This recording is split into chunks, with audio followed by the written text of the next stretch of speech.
Assalamualaikum warahmatullahi wabarakatuh. Perkenalkan, nama saya Juwita Nurrohmah.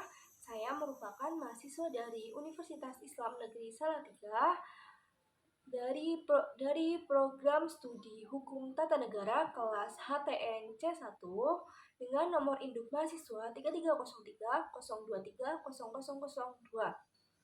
Di sini saya akan menjelaskan materi tentang rest-finding atau penemuan hukum oleh hakim melalui interpretasi atau penafsiran hukum.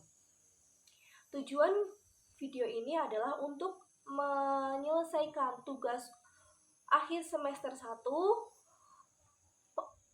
mata kuliah pengantar ilmu hukum yang diampu oleh Ibu Sri Rahayu Pujiastuti SH.MH. Dalam pembahasan materi ini, ada 4 pokok pembahasan yang akan saya bahas. Yang pertama, saya akan membahas tentang apa itu rest-finding. Yang kedua, kapan dan mengapa hakim melakukan rest-finding. Yang ketiga, apa itu interpretasi hukum. Dan yang keempat, macam-macam interpretasi hukum. Langsung saja masuk ke dalam pokok bahasan yang pertama. Apa itu rest-finding? Rest-finding adalah proses penegakan hukum oleh hakim atau aparat penegak hukum lainnya dalam penerapan peraturan umum terhadap peristiwa hukum yang konkret dan hasil penemuan hukum menjadi dasar untuk mengambil keputusan. Kapan dan mengapa hakim melakukan rest-finding? Hakim melakukan rest-finding ketika undang-undang tidak lengkap atau tidak jelas untuk memutus suatu perkara. Saat itulah hakim harus mencari dan menemukan hukumnya atau rest-finding. Ketika undang-undang tidak jelas, hakim berkewajiban untuk menafsirkan atau biasa disebut dengan wet interpretatif. Dan ketika undang-undang tidak lengkap atau terjadi kekosongan hukum atau res vacuum maupun kekosongan dalam undang-undang with vacuum, hakim wajib melakukan konstruksi hukum. Penemuan hukum ini dapat dilakukan dengan cara menggali nilai-nilai hukum yang berkembang dalam masyarakat, sebagaimana diatur dalam Pasal 5 Ayat 1 Undang-Undang Nomor 48 Tahun 2009 tentang kekuasaan kehakiman. Mengapa hakim melakukan rest-finding? Sebagaimana berlaku asas ius curia novit yang berbunyi, hakim atau pengadilan dianggap mengetahui hukum yang diperlukan untuk menyelesaikan suatu perkara yang diajukan. Asas tersebut dimaknai sebagaimana diatur dalam Pasal 22A, B, dan Pasal 10 Ayat 1 Undang-Undang Nomor 48 Tahun 2009 tentang kekuasaan kehakiman.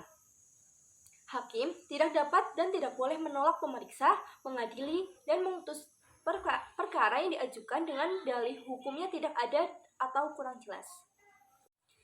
Interpretasi hukum. Apa saja sih yang akan dibahas dalam interpretasi hukum?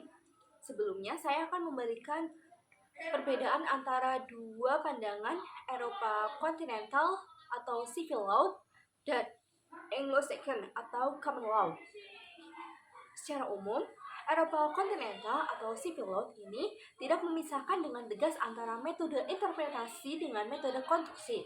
Sedangkan Anglo-Saxon common law sendiri memisahkan tegas antara metode interpretasi dengan metode konstruksi. Interpretasi hukum. Penafsiran hukum atau interpretasi peraturan perundang-undangan ialah mencari dan menetapkan pengertian atas dalil-dalil yang tercantum dalam undang-undang sesuai dengan yang dikehendaki serta dimaksud oleh pembuat undang-undang. Macam-macam interpretasi hukum. Secara umum, terdapat 8 interpretasi yang dikenal. Yang pertama, gramatika atau penafsiran ketentuan undang-undang menurut arti kata-kata dalam percakapan sehari-hari atau tata bahasa. Yang kedua ada otentik atau penafsiran yang pasti yang telah ditentukan oleh pembentuk undang-undang itu sendiri. Yang ketiga ada ekstensif. Ekstensif adalah memperluas kata-kata dalam suatu peraturan. Yang keempat ada futuritis. Futuritis adalah menjelaskan ius constitutum dengan berpedoman pada ius constituentum. Yang keempat ada historis. Historis adalah berdasarkan sejarah undang-undang oleh sejarah asal-usul suatu peraturan dikaitkan dengan sistem hukum yang pernah berlaku. Yang keenam ada sistematis. Sistematis sendiri adalah mempertahankan susunan kata yang berhubungan dengan bunyi pasal lainnya dalam undang-undang itu sendiri.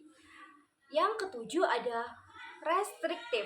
Restriktif adalah mempersempit arti kata-kata dalam suatu peraturan.